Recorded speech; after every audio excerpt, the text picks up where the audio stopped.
پر مهاجرینو د پاکستان د ظلمونو دوام وای په تش لاس راغلی وي اوس باید په تش لاس لاړ شي د سامانونو وړلو اجازه هم نشته.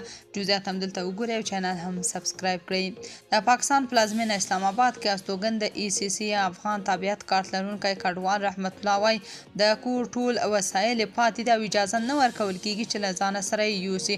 رحمت الله ازادي راډیو ته یوه ویډیو هم رالیږلې چې پکې د کډو بارې لیدل کیږي او نوموړی ادعا کوي چې دا هغه وسایل دي چې پاکستاني پولیسو له شړل شوو افغان کډوالو ستانه کړي.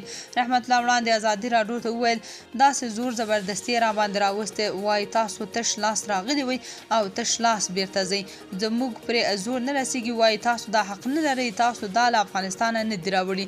دا ټول اسلام آباد او هغو سیمو کې چې عملیات روان دي همدا وضعیت دی.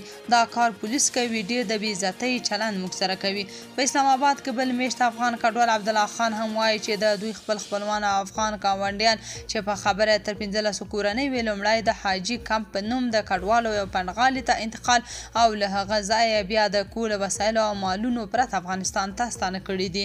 پرون یې ټکسلا کې تقریبا له 15 موټرو کډې او وسایل ښکته کړل او د پینډۍ صدر ته یې وړي ورته ویلي چې دا کډې ترې ښکته کړي او ښځې او ماشومان یې ترې حاجي کمپ ته ولېږدوي. که POR یا د ECC کارت لرونکي وي چې هر څوک وي کډې ورنستانې کړي ورته ویلي